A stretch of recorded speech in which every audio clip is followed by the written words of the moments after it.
So your proposed solution is identify a few crucial Yes. sites, sit and talk. Yes, sit and talk. Do you Don't- think that there is space in society for such dialogue? There is definitely space, we just have to create the willingness.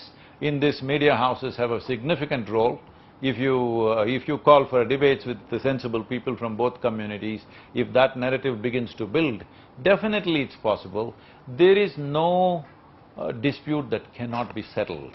There's been this demand that there be a Truth and Reconciliation Commission, like there was in the post-apartheid era in South Africa, where this business of denial ends and the barbarism of Mughal emperors and of invading armies is accepted, and then begin a process of truth and reconciliation. Definitely, something like that, not necessarily in the same terms, because that was of a different nature. But this also is there is pain in people's hearts.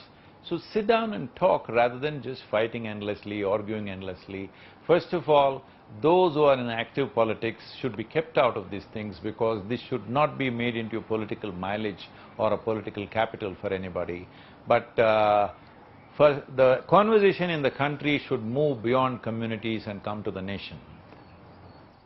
And on the issue of the role that the judiciary can play, because for example in the Ayodhya case it was said that, you know, this is a one-off exception made for Ayodhya, now no other matter should be brought up. You said identify two key sites or few key sites, possibly say Kashi and Mathura, but then there are demands being made for the Taj Mahal to be renamed, for rooms to be opened, for the Qutub Minar to be called the Vishnu Stambh, because there also there were temples. So the fear in your proposed solution is, how do you know it will end at 2? No, the nature of India is there were temples in every street, in every place, all right? This is the nature of the country. Well, historically that's been changed in many ways. There is bitterness in a whole lot of people, so that's why I'm saying a few iconic places you choose and sit down and say these few things you settle, after that never again. It should be raised once again, once again. At the same time, whatever historical blunders or cruelties that have happened, there must be some kind of, you know, if not, I'm not even asking for apologies or anything, because there are no Mughals sitting there to apologize for you. Muslims of the country are Indian citizens, all right? So there is nobody there to apologize to you. Mughal kings are not sitting there to apologize. There is no such thing. Little reconciliation. Okay, something has been taken away from you. Okay, let's settle this.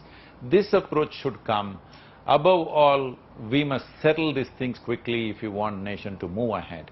And anyway, even if you want to build a temple or a mosque, you need soil. So let's talk soil, Rahul. Yeah, sure. No, of course, we spoke about soil at length in the beginning. I also, I'm curious to know your ideas on this big South versus North contestation on the language war. It started with a Bollywood star demanding that Hindi be pushed, and then there was a big pushback from Southern stars. Your idea on... the nation was formed in a certain way. When you form linguistic states, as language as the basis of dividing states, it is a natural promise all languages will be respected. Please keep it that way. Don't try to change the fundamental ethos of the nation. Just because a certain language has more population and you think you must push them down, this will not work. So if you go by that, always majority should push everybody down. That is not the nature of India. That is not the nature of India, whether in terms of religion or language or community, whatever. That is not the nature of our nation. Majority has some pains, we can sit down and discuss that. But when it comes to language, we formed states on linguistic basis. That means all languages will have equal place in the country. Well, some people think if you make everything into one language, India will prosper. I don't see it that way. It is very important to create a language. It has taken thousands of years. We must understand, like Tamil, Kannada, Telugu, Malayalam, these languages have more literature than Hindi probably. So you cannot suddenly say they must go and everywhere everybody speak Hindi. That's not going to work. So what is the national language? You must understand, India is a nation, a unique nation, which is not formed on the basis of sameness of anything. Not sameness of religion, sameness of race, sameness of language, sameness of nothing. We are a kaleidoscope. That's our attraction. We must see how to make the kaleidoscope really attractive and wonderful. That kaleidoscope is not in conflict.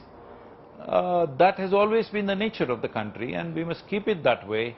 That is the beauty, that is the biggest draw for the future. If you want to draw the world towards India, not because everybody speaks one language, because every few miles somebody is speaking a different language, that is the attraction.